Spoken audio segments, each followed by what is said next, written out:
It was still spinning when I walked in. The lid was off, the motor on low, and a corner of the paper was sticking out, shredded, soaked in smoothie, pink and pulpy. My first thought was that she dropped a receipt or something. But then I saw it. Half a sentence. "You deserve to know the truth, even if I can't." And that's when I realized it was a note. A deliberately destroyed note. A confession? A warning? A goodbye? I hit stop. The blender made this wet, choking sound like it was embarrassed to still be running. She wasn't home. Her keys were gone. So was the red gym bag she only uses when she's meeting with suppliers, whatever that means. She hasn't been in retail in 4 years. The house smelled like peaches and bleach. I stood there for a long time, watching pieces of paper slide down the glass sides of the blender like they were trying to escape. I didn't even know where to begin. She'd been acting weird for weeks. Maybe longer. Things had started rearranging themselves. The thermostat was always a little colder. The bed felt made by someone trying not to disturb a crime scene. My toothbrush moved. The dog wasn't barking anymore when she came home. But this blender thing? That was different. That was a choice. That was deliberate. I picked up one of the chunks of paper. The ink had bled into the juice. Still legible. I didn't mean for it to go this far. Go where exactly? I didn't call her. I didn't text. I just sat at the kitchen island with the blender in front of me, picking through pulp with a fork like I was conducting some forensic smoothie autopsy. I spread out each salvaged shred on a paper towel, pieced together what I could, and slowly, a picture started to form. A story. Her story. Except she hadn't wanted me to read it. She'd wanted it gone, which made me want to know everything 10 times more. This wasn't just guilt. This was fear. She was hiding something she was scared of me knowing. So I started looking. That day, I did something I hadn't done in years. I opened her second email inbox, the one she made when we were looking for apartments. The one she said she never used anymore. She lied. There were messages. Dozens. A thread titled Saturn. No greeting. No name. Just back and forths with someone she called W. Poems. Secrets. Plans. References to nights I thought she'd spent with her sister. And then one line. One line that made my stomach knot like an old rope. "He's getting suspicious." I blended the note. She was talking about me. That was my smoothie. That was my kitchen. She tried to confess something, and then erased it. She thought I'd move on. Let it go. Go back to watching reruns and pretending everything was fine. But I'm not that man anymore. Not the one who apologizes for existing. Not the one who makes excuses for someone who's already left him emotionally bankrupt. She expected me to cry, to fight for her, to beg. She has no idea what silence feels like when it's intentional. I'm going to let her feel it. Not for a day, not for a week, forever. By the time she walked through the door that night, I'd already memorized every email she'd ever sent under that secret inbox. I had screenshots, backups, even printed copies, because I don't trust clouds anymore. Clouds vanish. Paper endures. She walked in like nothing had happened. No guilt. No hesitation. Just kicked off her shoes, dropped her keys in the dish, and asked if I'd eaten. She even kissed me on the cheek, like she hadn't just thrown a confession into a spinning blade 5 hours earlier. I watched her closely. Every movement felt like it had an extra beat, a moment of calculation. She was performing normalcy like it was a stage play, and I had front row seats. I said nothing. We ate dinner in silence. Chicken piccata. I didn't taste it. I was watching her hands, wondering if they were shaking. They weren't. She cut each bite like a surgeon. Afterward, she went to shower. I waited. The moment the water started running, I opened her purse. Not because I needed proof anymore. I just wanted to know what kind of woman writes a breakup note, destroys it, then eats dinner like she didn't. Inside the purse was a small velvet pouch. Jewelry? No. A flash drive. Silver. Unlabeled. Tucked inside a sunglass case. I slipped it into my pocket so quietly I didn't even feel like a thief, more like a man retrieving stolen property. The next hour was unbearable. She came out in a towel, hair dripping, made tea, then curled up with her book like it was any other Tuesday. I said I was tired and headed to the bedroom.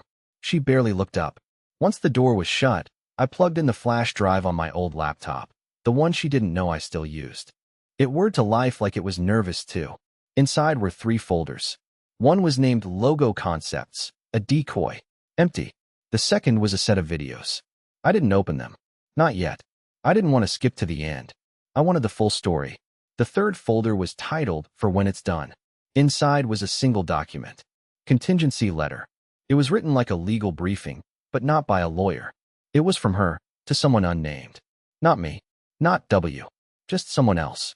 It laid out instructions, not threats, not confessions, just cold directions. Where to move the money.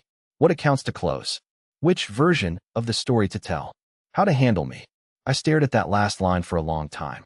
If he asks too many questions, pivot to guilt. She'd weaponized every conversation.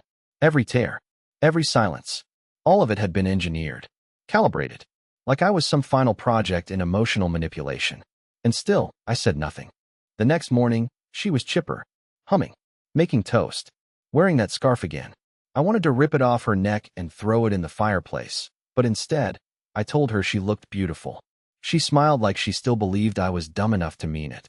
You see, she expected resistance. She expected a fight, an explosion, a broken dish or door. She expected me to confront her so she could play the victim and exit the stage gracefully. But that wasn't the plan. I wasn't going to chase her. I was going to make her disappear from my world without a sound.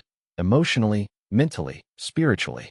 I was going to become an empty house she used to live in, and every time she knocked, it would echo with nothing. No closure. No answers. Just stillness. The kind that haunts. And if she thought she had secrets, she hadn't even begun to see mine. It's strange what you begin to do when you decide to stop being a person and start becoming a mirror. I started leaving the doors unlocked. Not because I was inviting danger, but because I wanted her to wonder if I was becoming careless or if I was planning something. The first night she noticed, she asked, casually, "Did you forget to lock the front door last night?" I looked at her and said, "Maybe." No smile. No tone. Just that one word, floating there like a splinter between us. She didn't ask again. The next day, I left my phone out on the kitchen counter. Open. Unlocked. Messages pulled up. Nothing suspicious on it, of course, but I wanted her to think I was up to something. I wanted her paranoia to start growing roots. Because now, it wasn't about betrayal anymore. It was about control. That flash drive had changed everything. It told me one simple thing. This wasn't an affair. It wasn't passion. It wasn't love. It was a plan. She was planning an exit. A controlled demolition of the life we built, while making sure she walked away looking like the survivor. I'd seen enough rom-coms with villainous ex-husbands to know the narrative she was rehearsing. All she needed now was a reason to paint me as the unstable one. So I gave her nothing. No fight. No reaction. No breakdown. Just politeness. Predictability. Passive routines. The slow drip poison of normal. And it started to eat at her. I noticed it first in her posture. She stopped wearing her robe in the mornings. Stayed dressed. Makeup done earlier than usual. Then came the phone. She started checking it when I left the room, even when I hadn't touched mine. She'd watch me from the hallway, thinking I didn't see her reflection in the mirror. At night, she stopped sleeping all the way through. She'd toss, roll over, check if I was awake. I always was. What she didn't realize was that every step she took to protect herself made her look guiltier. She was unraveling, not because I confronted her, but because I didn't. Her mind was chewing itself apart trying to guess what I knew, how much I'd seen, how far I'd go. And still, I said nothing. I started keeping a notebook. Just small things. Things she'd said. Times she came home. Which shoes she wore out. What time the shower ran. How many calls she took outside. None of it was for revenge. I wasn't going to blackmail her or trap her. No, it was for me. A record. Proof that I wasn't insane. That I wasn't imagining the distance, or the lies, or the coldness she wore like perfume. And somewhere in the middle of all of it, I began to feel free. I realized something strange. The less I engaged with her emotionally, the more alive I felt. The clearer my thoughts became. The sadness began to fade, replaced by this hollow sort of clarity. Not peace. No, nothing that poetic, but something like readiness. I wasn't mourning my marriage anymore. I was dismantling it quietly, brick by brick, from the inside. And she had no idea. Then something happened. She left her laptop open one morning while showering. Normally, she'd never. But this time, maybe she forgot. Or maybe she wanted me to see something again. A test, to bait me into reacting. I took the bait. There was a video open in the background. Paused. Titled Saturn_04. I clicked play. It wasn't what I expected. It wasn't romantic. or even sexual. It was a video of her in a hotel room, alone, talking to the camera, crying. "I don't know if I can go through with it," she said. "He's too quiet now. He's watching everything. I think he knows. I think he's letting me trap myself." My heart stopped, because she was right. She kept talking. I wanted out so badly. I wanted something new. I just didn't think he'd disappear like this. I thought he'd scream, or leave, or something. Anything. But this silence is killing me. And then, the line that stayed with me longer than any betrayal ever could. "I think I loved him more when he didn't know how to hate me." I paused the video, closed the laptop, left everything exactly the way I found it. Because now I knew something she didn't. She hadn't just broken me. She had broken herself trying to make me react. And I was going to give her even more silence than she thought she deserved. 3 days after I watched the hotel video, something in her shifted again, but this time it wasn't in her schedule or her phone habits. It was in the way she spoke. She started saying things without finishing them, pausing mid-sentence like her thoughts were cracking before they reached her mouth. "I just think maybe if we had. What if this isn't what we? I've been wondering if you're." She'd trail off and look at me, waiting for something. I gave her nothing. No prompting. No reaction. I just raised my eyebrows politely, the way you do when someone coughs at a meeting and you don't want to embarrass them. The walls were starting to close in around her, and I hadn't even touched her phone, hadn't changed the locks, hadn't raised my voice once. I think that's what scared her the most. One night, I caught her watching me, just standing in the hallway outside the bedroom, half hidden behind the wall, like a child spying on her parents. I pretended not to notice, got up, walked straight past her, and went outside to sit on the porch. She didn't follow me, but the next morning, she asked if I was okay.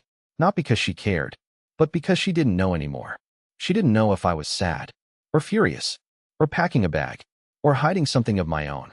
And the truth was, I was hiding something, just not what she thought. See, the silence, the passivity, the calm, that wasn't weakness. That was me regaining control. There was something liberating about no longer loving someone who tried to replace you while sleeping 2 feet away from you. I stopped wondering why. I stopped imagining the man behind the emails. I stopped asking what I lacked. Instead, I started calculating. How many weeks would it take to unwind our finances? What did she not know about the equity in the house? How long could I keep this going before she broke first? Because that's what this was now. Not revenge. Not grief. But endurance. We were in a quiet war where the first person to raise their voice loses. And she was so close to breaking. I tested it once. Subtly. I came home later than usual. No message. No excuse. Just walked in at 11:48 p.m., set my keys down, and made tea like it was completely normal.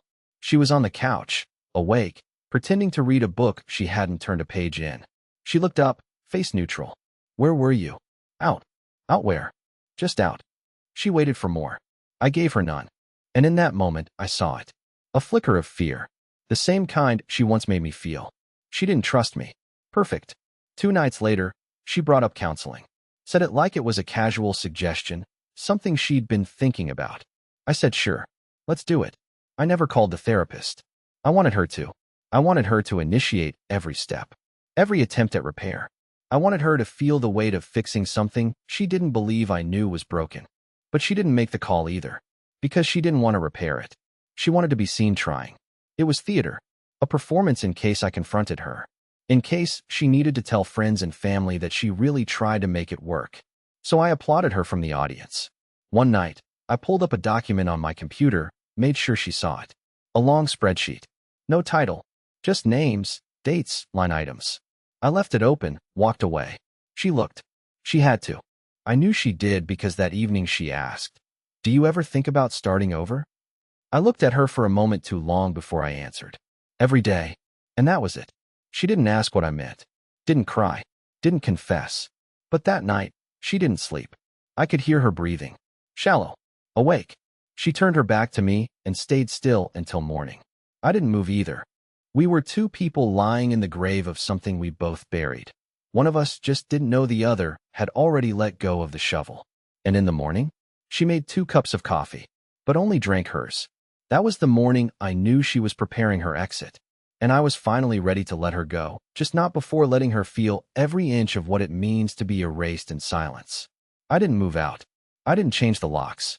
I didn't even change the Wi-Fi password. All I did was start waking up earlier. Not suspiciously early. Just enough to beat her to the kitchen by 15, 20 minutes. I'd make my coffee, sit in the quiet, open my laptop, work, think, stare at the backyard where the lemon tree used to be. And then, I'd leave. No explanation.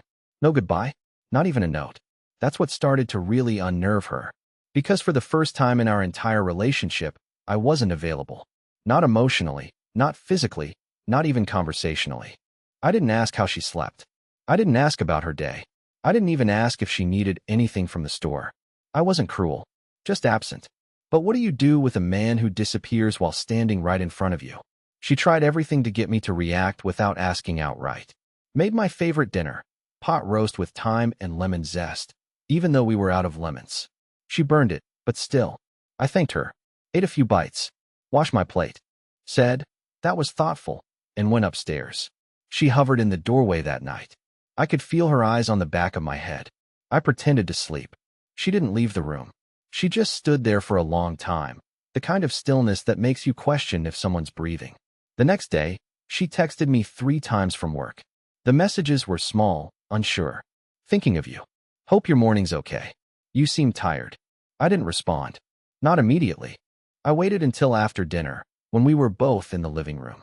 Then I pulled out my phone right in front of her, read them, and nodded once, without saying a word.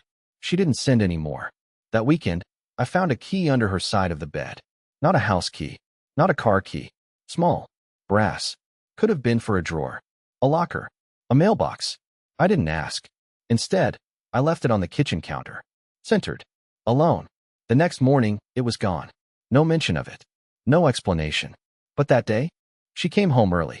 Brought groceries. Lit candles. Set the table for 2. She even wore the green dress she hadn't touched since our anniversary 2 years ago.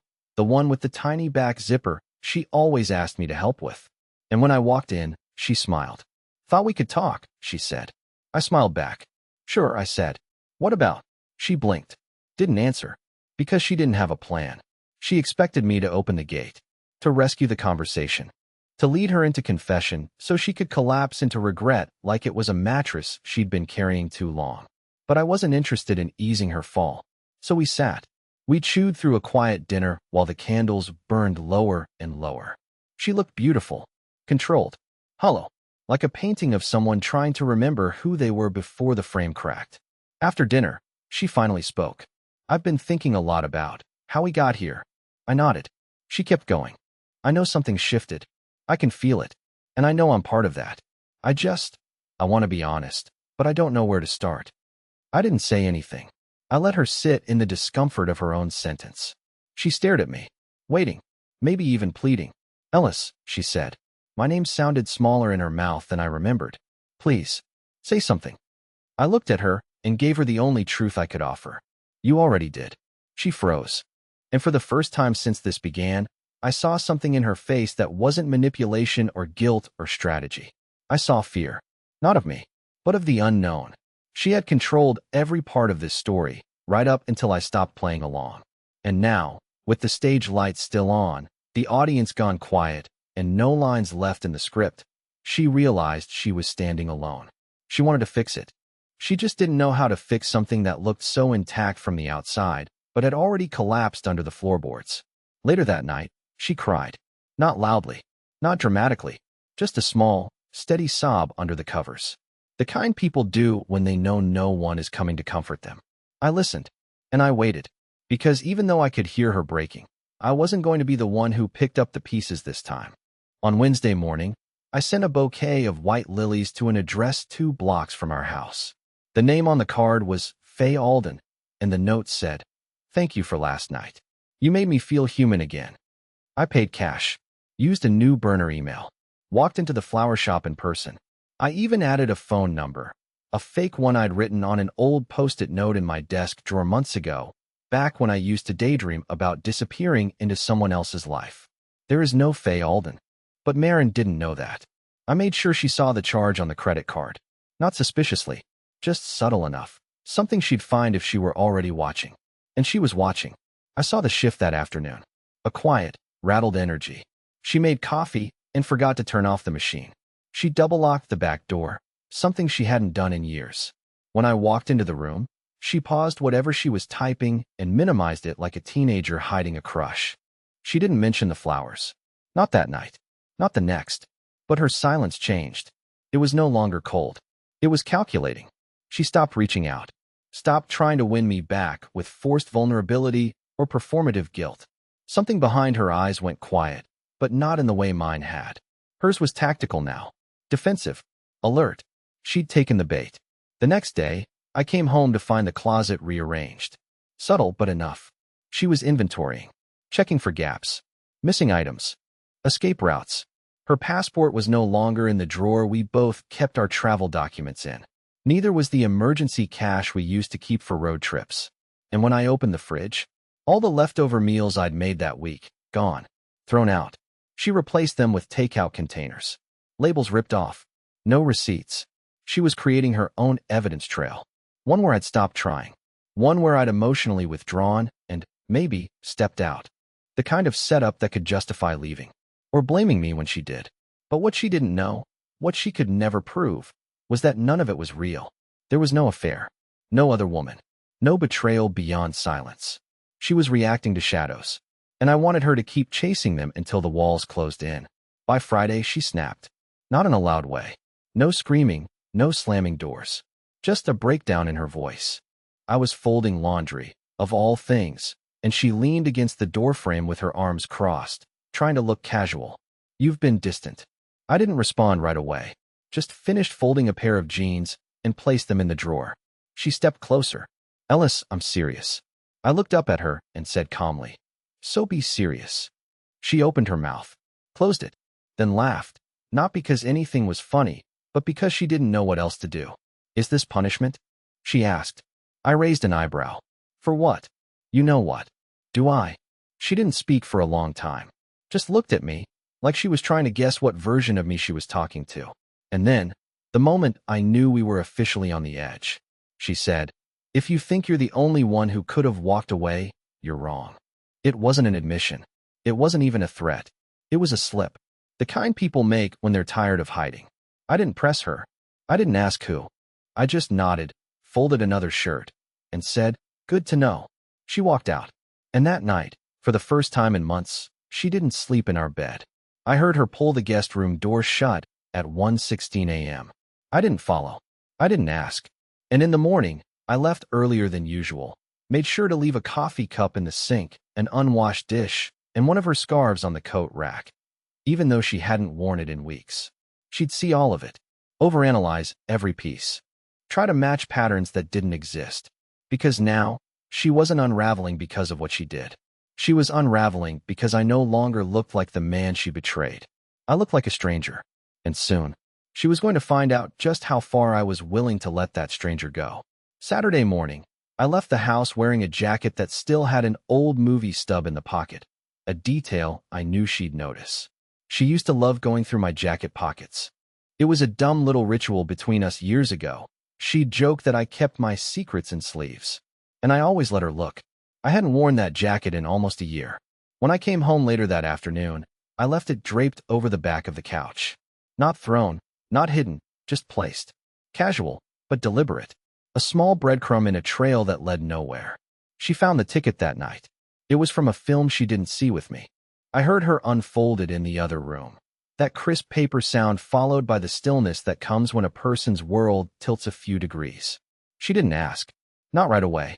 But when she did, when she finally came into the kitchen while I was washing dishes and held it out like some kind of forensic discovery, I met her question with a lie so small, so harmless, it shook her more than a confession would have.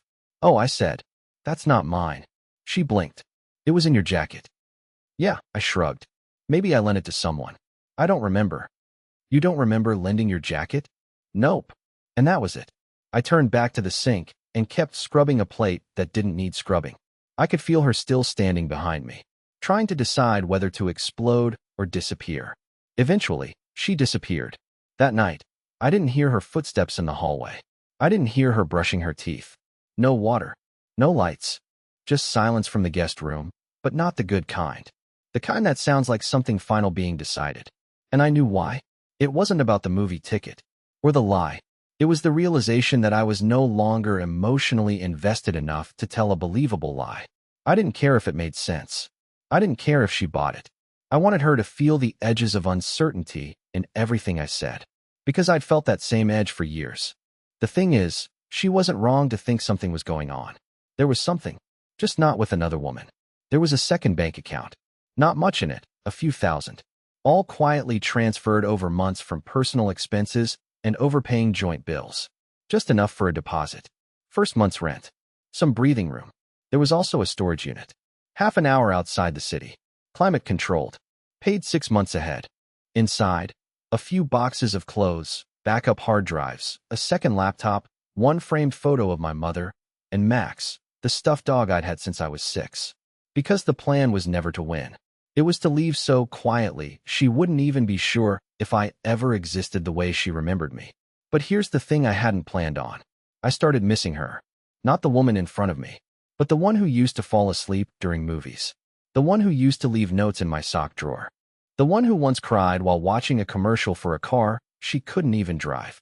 That version of her was gone, replaced with this stranger whose every movement was calculated, whose every silence felt scripted. And maybe, just maybe, she felt the same about me now. We were ghosts haunting the same house. Mirrors of the worst versions of ourselves. Both clinging to routines we didn't believe in, trying to outlast each other in a game no one would ever admit we started. But the truth was, I was tired. Not of her. Of the waiting. So the next morning, I did something that wasn't part of the plan. I made breakfast. Real breakfast. Pancakes, eggs, toast. Her favorite coffee blend. The one she used to call her Sunday fuel. I even put on music. Something slow and old. She came downstairs, hair a mess, suspicion written all over her face. I said sit. She didn't ask why. She just sat. And for the first time in months, we ate together without a word between us. Halfway through the meal, she looked up at me. Her eyes were red, but not from crying. From exhaustion. The kind that doesn't sleep away. And then she said, "Are you seeing someone?" I paused for a moment. Not for effect. For honesty. Then I shook my head. No. A beat passed. "Are you going to?" And to that, I said, "I don't think I remember how." She laughed. It was broken and small, but real.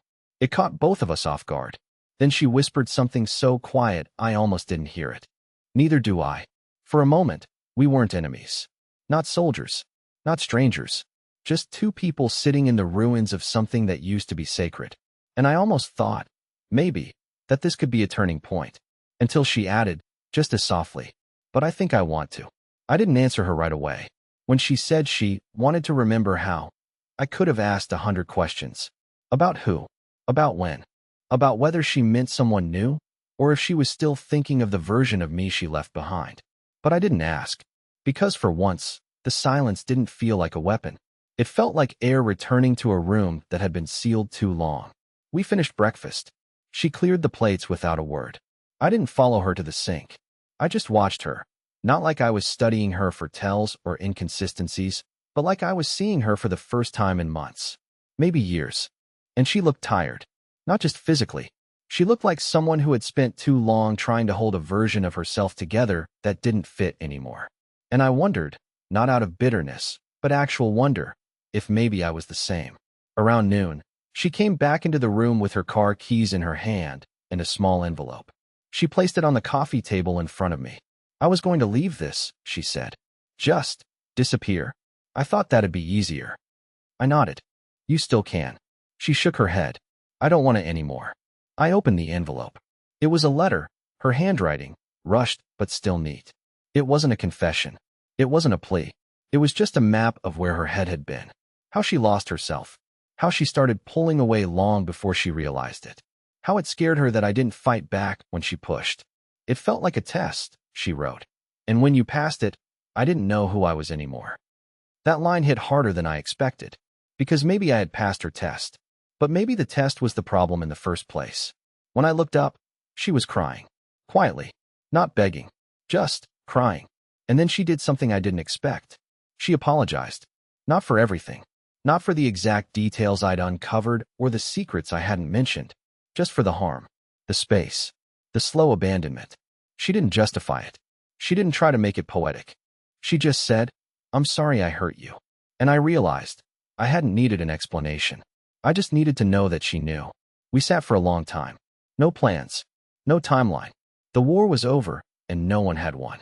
And for the first time in so long, the silence between us didn't feel like a punishment. It felt like peace. That night, I didn't move into the guest room. And neither did she. We didn't touch. We didn't talk. We just laid side by side, not as a couple, but as two people who had finally decided to stop pretending. And when I woke up the next morning, she was still there. Still breathing. Still real. Still choosing to stay. Weeks passed. We talked, really talked. Sometimes in circles. Sometimes through tears. But without masks. Without strategy. Just two people asking, do we still fit? Or did we grow into people who only make sense apart? The answer didn't come all at once. But one day, while walking through the grocery store, the most mundane setting imaginable, she reached for my hand. And I didn't pull away. It didn't feel like a victory. It felt like the beginning of something neither of us had ever actually built before, a relationship without the performance. We kept going to therapy, together, then separately. We learned new things about each other. Old wounds got air. Secrets dissolved. We started over, but not in a movie-ending way. In the quiet, ordinary way that most people overlook. And no, not everything healed. Some things stayed scarred. But we stopped picking at the wounds. And that, I think, was the real win. The lemon tree? We dug it up. Not because it died, but because we were ready to plant something new.